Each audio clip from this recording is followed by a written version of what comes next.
Good morning, students. Let us move on to the last exercise of our annual test paper, that is question number D. Answer these questions.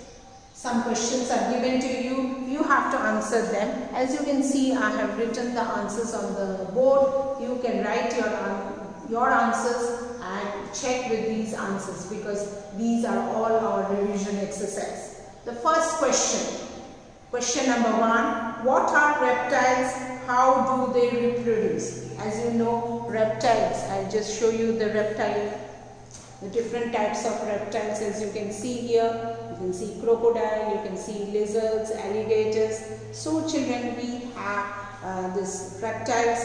Reptiles are the animals like lizards, turtles and snakes are known as reptiles.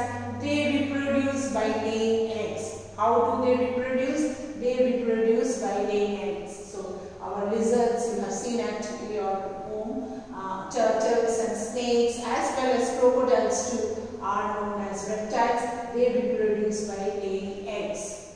Coming to the second question, children. The second question says, what are parasites?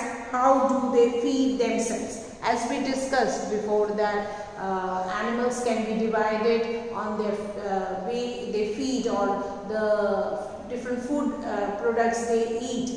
They can be divided into herbivorous, the animals that eat plants, carnivorous, the animals that eat flesh or meat, omnivorous, the animals that eat both flesh as well as the leaves and plants, and the parasites. Now, who are parasites? Parasites are those animals that live on the bodies of other animals or inside the bodies of other animals, and they feed by sucking the blood from their host. Host means on the body. Like I give you an example, a mosquito.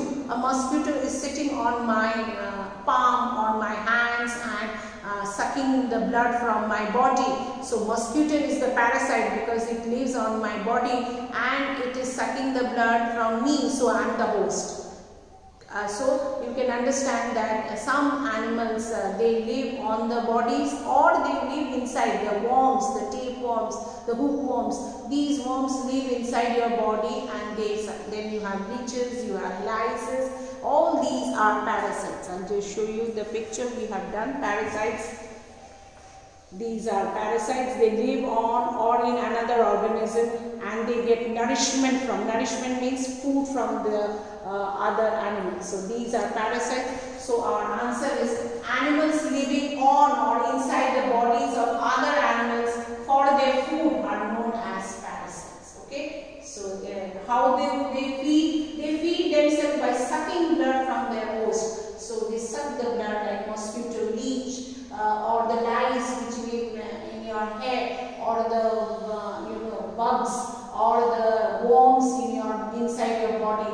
They suck blood and they get the nourishment by sucking the food from the host. Host means on which they live, on the other living organism on which they live, the other animal on which they live, or other living organisms they live in, they are called the host. Okay.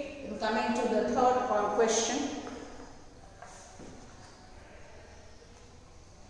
The third question is, children, explain the different types of forces. As we discussed that there are different types of forces which we discussed that force is the ability by which we can pull something, push something, or move an object or stop an object. So this is called force. Force.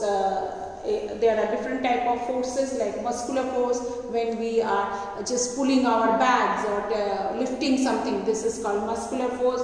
When frictional force, like you are rolling a ball and the ball stops, that is frictional force.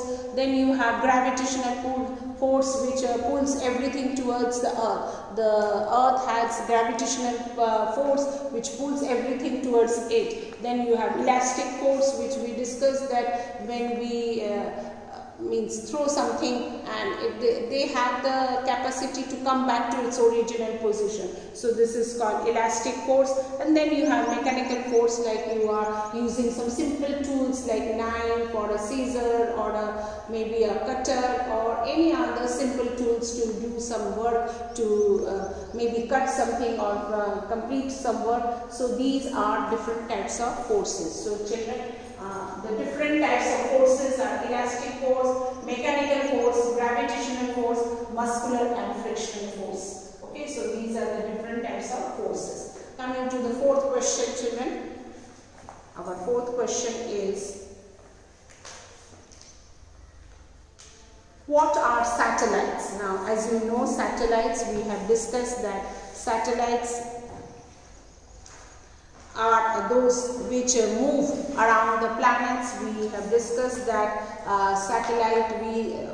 our Earth has one natural satellite, that is our moon. The moon is our nearest satellite, and it is also nearest celestial body from the Earth. So moon is a natural. Now what is a satellite? Satellite actually is maybe formed from the planet itself, and they revolve around the planet, and they do not have light and heat like planets, but they move around the planet. So these are our natural satellite. Children, we also have different satellites, like artificial satellites are also there, which are sent by human beings to to find different information as well as different research work. These are our artificial satellite. They are made by man, but our natural satellite is our moon, the nearest planet,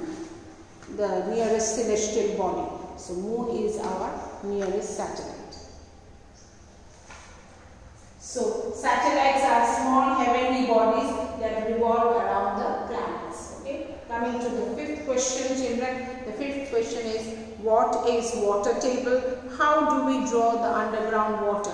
Now, what is water table? I have explained to you that when there is rainfall, the water after the rain comes down on the surface of the earth, they sieve in through the upper surface of the earth. They move to the subsoil, and then they move inside the porous rocks, because porous rock, they have holes so the water can seep in. But then we have the non-porous rock where the water cannot seep in. So water gets collected between the porous and non-porous rock, and this is called your underground water or water table. Okay, so the level of underground water in an area, some places where there will be heavy rainfall, then the water level will be high under the ground, and people can dig out wells, or they have hand pumps, and you have even the electric pumps and tubers to